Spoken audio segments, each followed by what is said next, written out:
Well, good afternoon. Thank you so much for your time today. I really appreciate the opportunity to share what we're doing at Pathways, but I wanted to definitely come from an angle of practical fundamentals to serving the homeless community. But first, I wanted to get a few pieces of information just to see where we are in the audience. How many of you, by a show of hands, how many of you have actually served the homeless community? Okay. How many of you, this is not embarrassing, you haven't? You haven't done that? Okay. Everybody, all of us have encountered homelessness, whether it was depicted on television in a movie or whether we have passed by someone asking for money. How many of you have had someone ask you for money? Yes, most of us have. Well, when you think of homelessness, what comes to mind? And I do want you to say something audibly. When you think of homelessness, what it means to be homeless, what comes to your mind? It could be one word, it could be a scenario. They don't have a home. Veterans. Substance abuse. Mental health. Loss of a job. Stigma. Those were great. And guess what? All of them can be a part of being homeless. All of those circumstances, all of those elements can actually describe homelessness. Let me read you the official definition of homelessness. And when I say official, this definition comes from the Department of Urban Development, known as HUD. And this is the definition by which most or all HUD-funded agencies subscribe. So, according to HUD, homelessness means being an individual or family who lacks a fixed, regular, and adequate nighttime residence. That means that wherever they're staying at night, it's not adequate for living. It's not meant for human habitation. That could be an abandoned building, and what makes it uninhabitable is the fact that there's no running water, there's no electricity, it's not meant for people to live there. A vehicle is not meant for humans to live. So if an individual or a family does not have a unit, whether it's an apartment or a home with running water and electricity, they are not residing in a place that is meant for human habitation. And that's how Pathways and other HUD-funded agencies define homelessness. I have shared with you two handouts. The first handout, it reflects a bar graph, and these are national statistics from the National Alliance for Ending Homelessness. You're welcome to visit that website for the full report. I did email that link to Mina. These are national stats from the year 2015. These numbers come from a point-in-time survey. And a point-in-time survey is a one-day survey that is conducted in January of each year. And there are people that actually go to homeless shelters, emergency shelters, transitional housing, and the streets. We have street outreach coordinators and volunteers who all work together to gather these statistics so that we can share with the community and funders and people who are interested in becoming an advocate and a servant for the homeless community. We want to be able to share these stats with those people so that they can be better equipped to serve that community. As you can see, the January 2015 point in time count, it identified 564,708 people experiencing homelessness. So in the country, we have 500,000 people who are living somewhere that is not meant for them to live. I wanted to share this so that you can get a broader scope of how homelessness is affecting our entire community in the country. But I wanted to also share with you some local statistics, specifically our stats from Pathways. And you don't have those, but I do. Last year, 2016, our agency served 1,279 individuals. That includes women and children. Pathways, we serve women and children. They are our target population. We served 1,138 women, 141 children. So I wanted to give you just an idea of how many people come to our doors each year.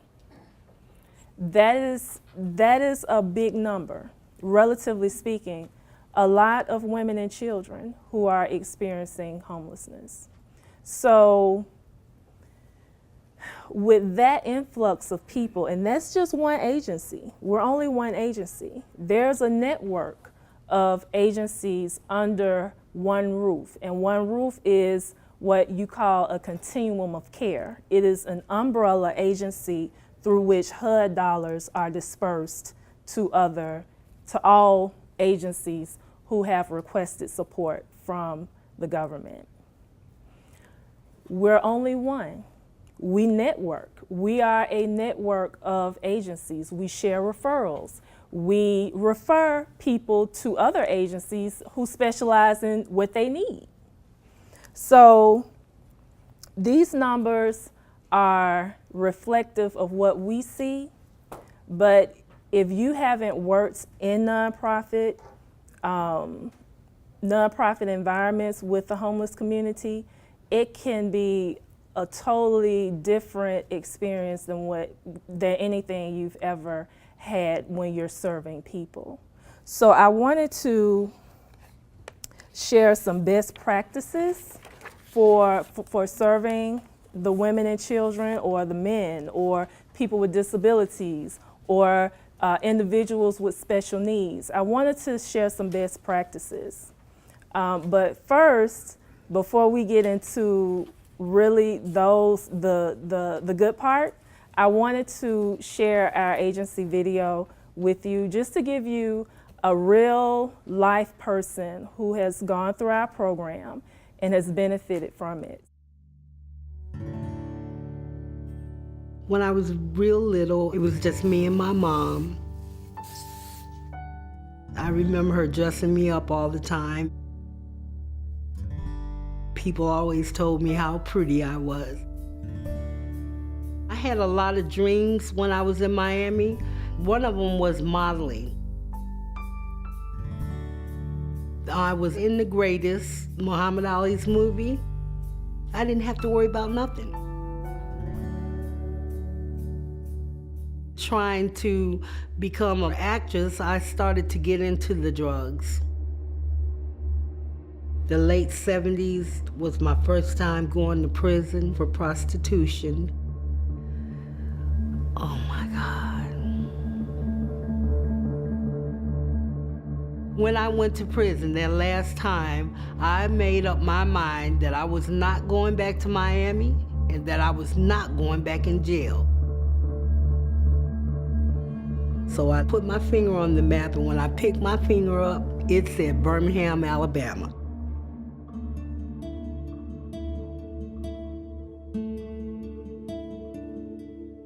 Being homeless, I felt angry.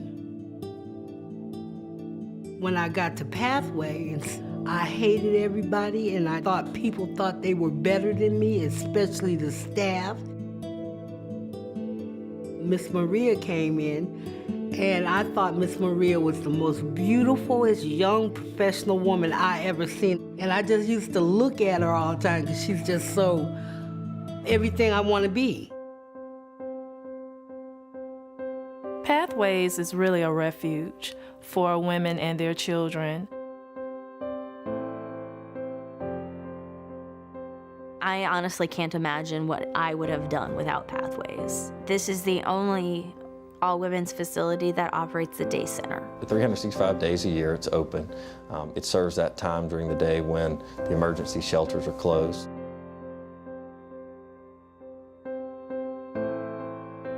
We want to provide an exceptional daily experience.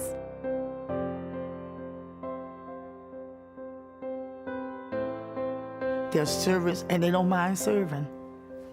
It's real simple. Most of all, we're safe. And that is the most wonderful thing that Pathways offers us. If you're having problems, you can go to the staff and say, hey, do you have an ear or a shoulder for me right now? And you're safe to talk to them. They did not ever look down on me, you know. To them, I was just a woman who had came up on hard times and needed to find her way. They're very human, and they remember that you were human too. The Pathway staff is loving and caring and kind, and I think that people begin to feel better about themselves.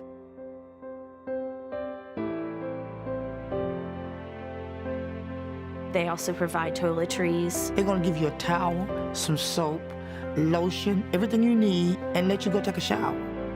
You know, during the day you have the opportunity to learn some of the necessary skills to get back on your feet.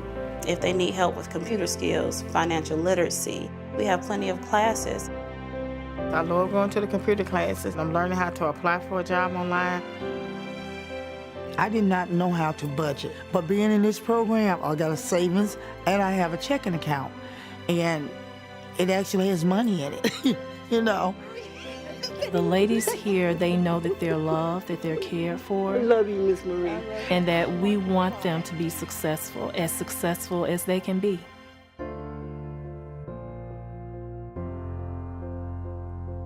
One of the board members, her name is Emily. She's the one that gave me my bicycle that I use for transportation. She gave it to me for Christmas.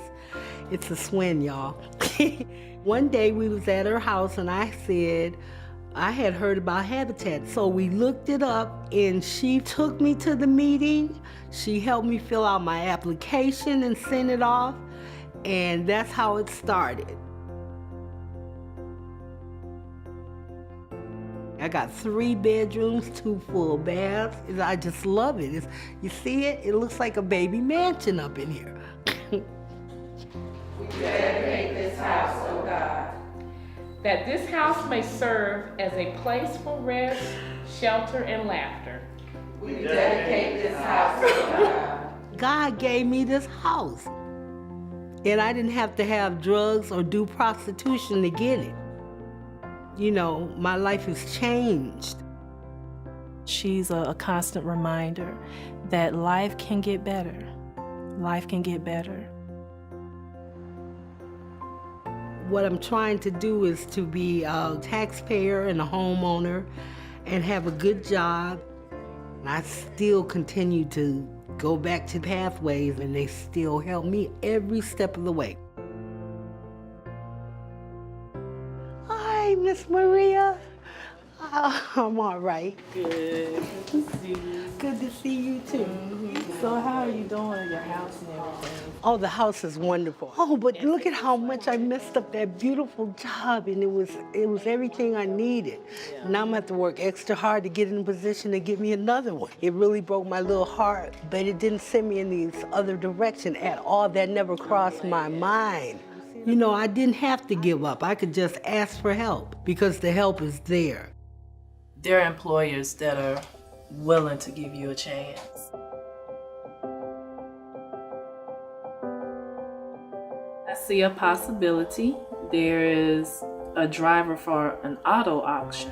contact them, let them know of your interest in working, let them know what you can do for them, add value to their organization, and I'm sure they'll hire you if they're hiring. Opportunity awaits you. Yeah, you never know. Yeah. Thank you. You are welcome.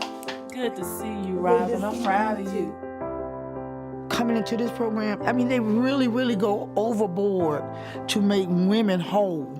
It just doesn't feed you and give you a place to stay for a while. These people guide you back into real life. It's like learning to ride a bike. They're holding onto that seat until you don't realize that they've let go. And you're going. When a guest leaves Pathways, I hope they can say, I feel good about myself. I'm excited about the future. I have a future. And I've seen it. I know it can happen. Robin inspires me.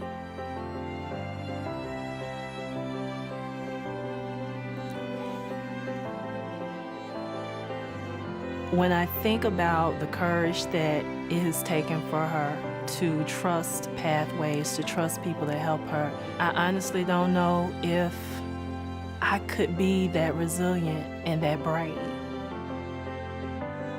I'm very proud of her, and she has inspired me more than I think I ever could for her. Come to Pathways is like a hope for women. I'm telling you, doors are like open for you and blessings pour out like never before.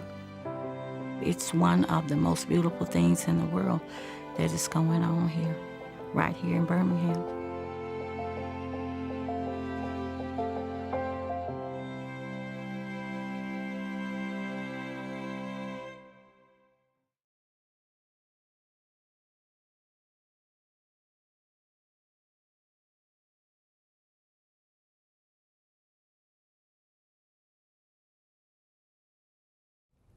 So that was Robin's story. And our goal, our vision is for every woman, every family that comes to us to have the same type of experience as Robin. Another opportunity. People forming a village to help. And you're part of that village. You are. And so what I want to do is help you with some things to keep in mind when you serve the homeless community. And so if you would turn to the second handout, you always want your interactions to communicate support. You want your interactions with the clients to be a positive one. Greet them, ask them their name, welcome them, and this is in any setting, whether you're a volunteer or whether you go on to actually work as an employee at an organization that serves homeless people. The key to what we do at Pathways is hospitality. That is our top core value. Hospitality. Being nice to people, it breaks something. It breaks down the walls. It really encourages that person to let their guards down. And that's what you need in order to help them. So making sure that you greet them, hello, my name is Maria, and what's your name? How can I help you today? Tell me about your needs. What can we do to help meet your needs today? Just approaching them like that is very effective, very effective. Treating clients as if they are an interruption to your day, that you really don't have the time or the interest to sit down with them and find out what they need, how you can help, that is a guarantee that you will never have a true opportunity to help that person. So you have to purposely, deliberately give them your undivided attention. This can be a huge hindrance to your efforts to help someone who is homeless. Because every day for our clients, we call our clients guests. Every day for our guests is a crisis. And when you have a crisis, nothing else matters. And if they enter your space, they come to you for help, they want you to feel the same way about their crisis, that it is a priority. So you have to make sure that you don't have any interruptions when you are in a position to serve a homeless person. These are some do's and don'ts. Do be certain to communicate very clearly guidelines, boundaries, and services. We have flyers, we have posters, we have all different types of communication on our walls at Pathways, because we want to make sure that if they're not hearing it from us, they're actually able to look on the wall to see communication about what we do at Pathways, what our peers do at their respective agencies, and how we can bridge the gap between them and services that we may not offer under our roof. So make sure that you're clearly communicating the services that you're available to render to them. And if you can't, communicate that too. Because these people, they've been disappointed, they've been shunned, they've been ignored, they've called, they've had their calls not returned. So they're full of frustration from things like that. So don't let that be you. When they come to you for help, commit to helping them or commit to finding help for them if you're not that help. Establish a professional relationship as opposed to a friendship. I have seen this time and time again. Improper boundaries will kill any opportunity that you have in front of you to help a client. Clients can also be manipulative. They can see this as an opportunity to get money or to open up a door for you to be accessible to them. Do not fall into that. Establish and maintain healthy professional boundaries. And when I say professional, this also applies to volunteerism. If you are a volunteer, you are really an unpaid staff person. If you're volunteering at an organization, you are an unpaid employee. That means the guidelines by which the staff have to abide is the same. It's the same for volunteers. So always keep that in mind when you have volunteer or service projects and you're going to an organization. Be prepared to follow whatever is in place at that organization, because it's really a framework for your protection. It's to ensure that you enjoy the experience and whoever you are helping in your volunteer activities, they benefit from it as well. So it's meant to be a mutually beneficial, enjoyable experience. So remember to set and keep boundaries. Do be aware of the level of trust that is being formed along with its limitations. You cannot leave your purse, your wallets, your coats if you have money in them. These are things that you should not do. We've had volunteers at Pathways to do that, or they may have thought that they left their purses and bags in an open area, and later on they realized maybe they left it in the car, which was good, but we've had volunteers to accuse the clients of taking their belongings. So these are the things that homeless clients coming to nonprofit organizations have to deal with, the stereotypes, the stigma. That is something that they're having to deal with constantly. So when you as a volunteer or as a potential staff member serving this community, remember that they're already dealing with being distrust. And so it is up to you to create a different experience for them. That's something that is your responsibility. And it's a big responsibility because the people who usually experience the most inhumane treatment are the very ones that need treatment and are vulnerable. And the homeless community here, anywhere, is vulnerable. So make sure that you're aware and you're cognizant of that. Consistently remember that the clients, they're watching you. They're watching everything you do. They're listening to everything you say. So you have to be sensitive enough to ensure that you're not stereotyping them. What are some stereotypes that people have of homeless people? They're lazy. Lazy. Uneducated. Dangerous. Substance abuse addicts. They're not clean. They're not clean.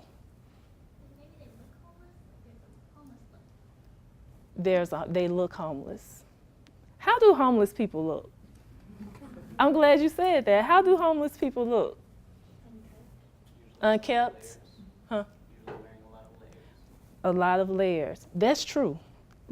Why do they wear a lot of layers? They don't have places to put stuff, and also layers are a good way to keep warm in the winter. Right and right. That's why they do that. And that's why we have to be sensitive. Because we have closets. We have places to keep our socks. They have to wear their socks, their 3 or 4 pairs of socks, because they don't have a place to put them. I have also volunteered at other peer agencies and nonprofit organizations, and homeless people are still people. And people have been reared and brought up in certain environments. And if a homeless person was brought up in a family that valued being clean, guess what? That's still a priority for them. So you're gonna find these same people who don't have a place to stay. And remember, homelessness is just an individual, being an individual who lacks a place to live that is adequate for habitation. Nowhere in that definition is unclean, lazy, uneducated, dangerous, being addicted to drugs. Because when I was a therapist, I counseled a civil engineer, I counseled a master's level social worker, I counseled a registered nurse. I counseled a medical doctor who lost her license because she hit a snag in life and got addicted to prescription drugs. These are people who are highly intelligent and accomplished, but life got too hard for them. And their choice, their decision of how they responded to that led to where they are now. So never assume that a person is not educated. Never assume that a person is lazy. Until you hear their story, you don't know. And these principles, these best practices, will help you get to a place where you can hear their story because they're open to share it with you. Let's look at some things that you don't do. Okay, so a lot of people who are homeless have also been incarcerated. They're coming out of the penal system, and they don't have a family to go back to. They don't have a place to stay. Now, when you encounter those individuals, you cannot assume anything about them except they're coming out of the penal system and they don't have a place to stay. It's so important to zone in on what they present to you at face value. Don't go beyond that. Walk with them beyond that. Discover that information in the process of getting to know them. Don't think you already know. That will definitely hinder your ability to effectively serve a homeless individual. Don't allow manipulative behavior to occur of any kind. Correct it immediately. And of course, you do that respectfully. I'll give you an example. I was volunteering at a local nonprofit, and I was helping with breakfast, and I was serving the men and the women. And one of the guys came up to me and said, "I didn't get a plate." And I said to him, "Well, the men who haven't gotten a plate, all of them were lined up at that door. You came from that door." And he was just frozen. And then he started to laugh.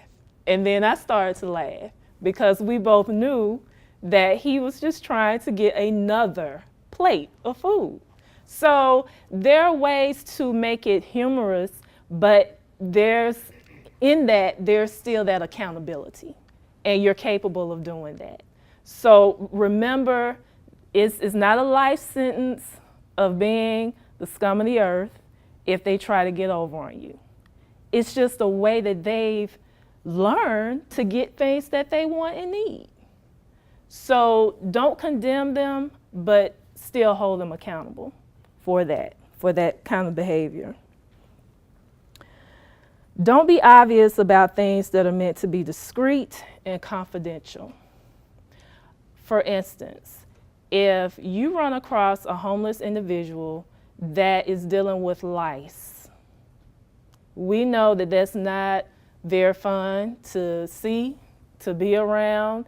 It's really, it's an unfortunate inconvenience, and it takes a process to get rid of it. But as a volunteer, that is not something that you respond to with screams and gasps and other types of just overt behavior. That's something that still needs to be contained for the dignity of the person that you're serving. So if you have to call in other staff people discreetly to a closed room or office, do that, because they're still looking at you. Those clients are still looking at you, and they're watching to see how you respond to their crisis. And if you remain composed, but they see a determination in you to solve their problem, because now you have committed to their problem, that's gonna build the rapport that you need to continue to serve them. So always look for opportunities to pull other professionals, other staff members in to help that person. Because if things get beyond your scope and beyond your ability to help, you need assistance, you need support. So don't be afraid to reach out for that. And this is another thing, don't make assumptions about other staff members. That goes back to not assuming that you know it all, that you know more than other people. That is a sure way to lose respect from other volunteers and staff members, and to really weaken your network of peers who can really band together and connect with you to help meet needs that are beyond your individual scope. Any questions, comments?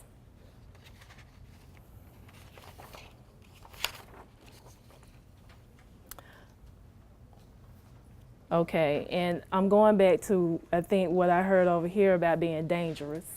That's a myth, that's a misconception about homeless individuals. You cannot show that. Now, if you see someone who has, and I'm just throwing this out, if you see someone who's carrying a billy club, brass knuckles, a chain, I mean, if you see those things, of course, you know, I would be concerned about those things, but I'm not talking about that kind of extreme. I'm talking about you encountering a homeless individual who is just there for help. And they may be a little unkept because they haven't had those resources available to them. That is not a time for you to be afraid that they're gonna hurt you. Because honestly, they're more vulnerable than we are. We, the housed, they're more vulnerable than us. So we have to approach them with the same kind of compassion that we would want someone to have if we approach them for help.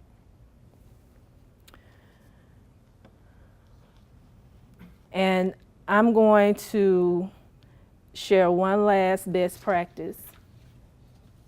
Be consistent. Do what you say you are going to do. Be where you say you're going to be. If you cannot meet with that individual to help them, to assist them, maybe you met with them on one day, you could not finish your session, so they needed to come back to you. Don't make promises that you can't keep. Volunteers, future volunteers, don't put a word out that you cannot back up in your actions, with your actions. Because volunteers, they bond with clients. It's somebody who just tug at your heart and you want to be there every day for them, but you can't do that. You never intended to volunteer every day of the week. And if a client says to you, "Will I see you tomorrow?" Your initial instinct would be to say, "Yeah, I'll come back for you because you need me." Don't put your word out if you won't be back tomorrow. So in your commitments to serve and to help the homeless, you have to be people of integrity, because a lot of people have violated their trust already. If you approach this kind of work half-heartedly, or if you feel half-heartedly about it, don't do it. Just don't. Because you become a part of the problem instead of a part of the solution. It's work. It's a hard work. It's a labor of love for people. It's a labor of compassion for people. And it's a labor of commitment to people. So I appreciate your interest in this topic. You're welcome to visit Pathways. We're not far at all. And if you want to be a volunteer, you're welcome to go through orientation as well.